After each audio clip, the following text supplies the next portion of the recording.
नमस्कार। जय हिंद, जय भारत।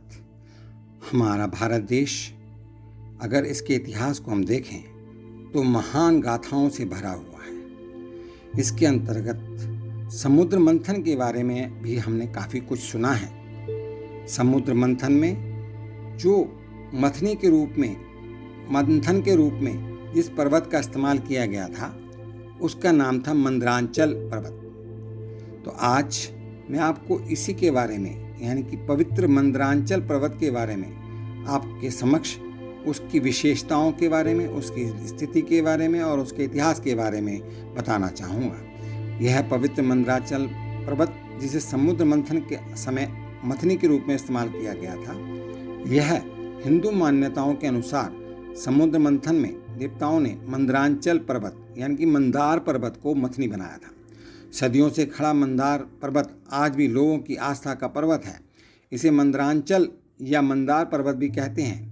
यह बांका जिला में स्थित है जो बिहार राज्य में स्थित है और आदिवासी समाज का बहुत सुंदर जगह है। इसकी स्थिति बिहार राज्य के बांका जिला के बौंसी में यह पर्वत है। भागलपुर से बौंसी पहुंचने से पूर्व स्टेट हाईवे 19 और मंदार विद्यापीठ हॉल्ट के करीब यह पर्वत है। यहाँ से भागलपुर 50 किलोमीटर है।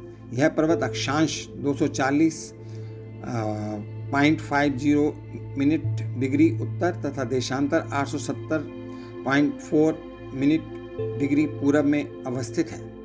मान्यता यह है कि लोक मान्यता के अनुसार भगवान विष्णु सदैव मंदार पर्वत पर निवास करते हैं। ऐसा माना जाता है कि यह वही पर्वत है जिसकी मथानी बनाकर कवि देव और दानवों ने समुद्र मंथन किया था।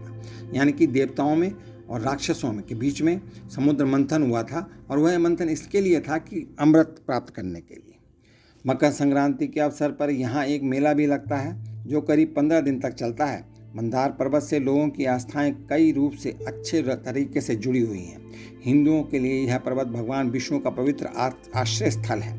तो जैन धर्म को मानने वाले लोग प्रसिद्ध तीर्थंकर भगवान वासु पूज्य से इसे जुड़ा मानते हैं। आदिवासियों के लिए यह मंदार पर्वत एक सिद्धि क्षेत्र है जहां वह प्रतिवर्ष 13 जनवरी की रात्रि में रात भर राम लक्ष्मण की साधना करते हैं। यह सबसे बड़ा संताली मेला है जहां प्रतिवर्ष रात भर के लिए 1 लाख से अधिक लोग सफा संप्रदाय के अनुयायी होते हैं वह आते हैं। इस संप्रदाय को बाबा चंद्रदास ने बनाया था। बौंसी में लगने वाले प्राचीन बौंसी मेले को अब राजकीय मेला का दर्जा प्राप्त हो गया है। बौंसी से दक्षिण में रेल और सड़क मार्ग पर स्थित बिहार राज्य का एक महत्वपूर्ण हिस्सा है। इस मेले का इतिहास काफ़ी पुराना है। इसमें आदिवासी और गैर आदिवासी बड़े पैमाने पर मिलजुल कर मेले का आनंद लेते हैं। मेले का मुख्य आकर्षण काले ग्रेनाइट पत्थर से निर्मित 700 फीट ऊंचा मंदार पर्वत है। यह अनेक दंत कथाओं को समेटे बौंसी के से करीब 2 किलोमीटर उत्तर में स्थित है। समुद्र मंथन की पौराणिक गाथा से जुड़ा होने के कारण इसका विशेष महत्व है। मंदार की चट्टानों पर उत्कीर्ण सैकड़ों प्राचीन मूर्तियां, गुफाएं, ध्वस्त चैत्य और मंदिर धार्मिक और सांस्कृतिक गौरव के मुख्य साक्षी हैं। विभिन्न पुराणों, ऐतिहासिक और धार्मिक ग्रंथों में अनेक बार मंदार का नाम आया है, अर्थात मंदार पर्वत का नाम आया है। स्कंद पुराण में भी मंदार पर्वत का महात्म्य नामक एक अलग अध्याय ही है। मंदार पर्वत वैष्णव संप्रदाय का प्रमुख केंद्र माना जाता है। प्रसिद्ध वैष्णव संत चैतन्य महाप्रभु ने भी अनेक प्रकार मंदार पर्वत की चर्चा की है। समुद्र मंथन का आख्यान महाभारत की आदि पर्व के 18वें अध्याय में भी है। महाभारत के मुताबिक भगवान श्री विष्णु की प्रेरणा से मेरू पर्वत पर काफ़ी विचार विमर्श के बाद देवताओं और दानवों ने समुद्र को मथा था और इसको पर्व के रूप में मनाया जाता है। मकर संक्रांति के दिन मंदार पर्वत की तलहटी में उपस्थित पाप हरणी तालाब का महत्व और कुछ और ही है। लोक मान्यता है कि इस तालाब में स्नान करने से कुष्ठ रोग से मुक्ति मिलती है। लोग मकर संक्रांति के दिन अवश्य यहाँ स्नान करते हैं। जगह जगह जल रही आग का लुत्फ उठाते हैं। उसके बाद भगवान श्री मधुसूदन की पूजा अर्चना करते हैं। दही, चूड़ा और तिल के लड्डू विशेष रूप से खाए जाते हैं। अगर मैं इसके इतिहास और पर्यटन स्थली के रूप में वर्णन करूं तो पुरातत्ववेत्ताओं के मुताबिक मंदार पर्वत की अधिकांश मूर्तियां उत्तर गुप्त काल की हैं। उत्तर गुप्त काल में मूर्ति कला की काफ़ी सन्नति हुई थी। मंदार के पर्वत के सर्वोच्च शिखर का पर एक मंदिर है जिसमें एक प्रस्तर पर पद्म चिन्ह अंकित है।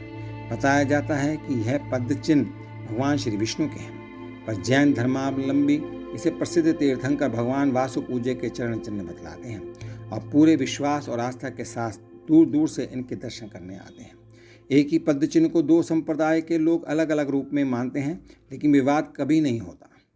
इस प्रकार यह दो संप्रदाय का संगम स्थल भी कहा जा सकता है।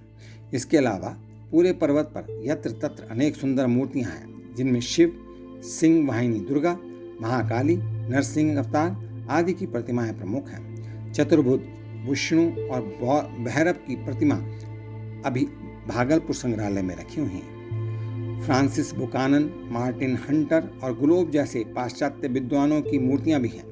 पर्वत परिभ्रमण के बाद लोग बौंसी मेला की ओर प्रस्थान कर जाते हैं। बौंसी स्थित भगवान श्री मधुसूदन के मंदिर में साल भर श्रद्धालुओं का तांता लगा रहता है। मकर संक्रांति के दिन यहाँ से आकर्षक शोभा यात्रा भी निकाली जाती है। इस प्रकार से मैंने आपको आज मंदार पर्वत के बारे में बताया। आशा है कि आपको यह वीडियो पसंद आया होगा। तो अगर आप पसंद करते हैं तो इसको लाइक करें, शेयर करें, सब्सक्राइब करें। आपका बहुत बहुत धन्यवाद। सुख समृद्धि और शुभकामनाओं के साथ नमस्कार। जय हिंद, जय भारत।